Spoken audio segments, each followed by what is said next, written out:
Bagian diredaksikan minadzunubi dzunubun la yukaffiruha ilal hammu fi talabil ma'isyah.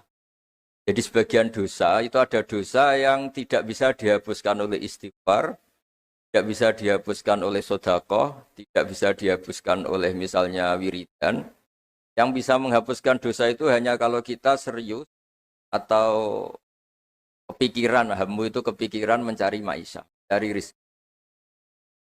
Jadi sudut pandang itu penting. Jadi kita yang sedang istighosah atau kita yang sedang pengajian atau mungkin kita sedang jadi ustadz, melihat orang mencangkul, orang ke pabrik, orang di aktivitas pekerjaannya itu harus kita lihat bahwa mereka adalah orang-orang yang sejatinya sedang minta ampun sama Allah Subhanahu wa Ta'ala.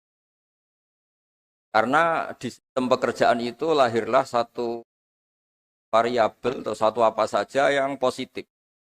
Ada hukum sosial karena ketemu teman yang saling pengalaman. Ada ketergantungan manusia sama hal-hal yang halal. Ini yang paling penting. Ya, banyak orang itu diwat itu karena pekerjaannya. Misalnya orang bisa hidup itu sebetulnya karena makan nasi, minum air itu sesuatu yang halal. Jangan sampai orang bisa berpikir bisa tenang kalau minum narkoba misalnya. Orang bisa kerja karena digerakkan punya anak kecil, punya ibu yang rentan atau punya keluarga yang membutuhkan. Jangan sampai orang kerja karena digerakkan oleh keinginan bernafsu karena hal-hal yang maksiat. Hingga status orang yang dagang misalnya atas sirusoduk yuhsaru yaumal qiyamati ma'as-siddiqin wa syuhada.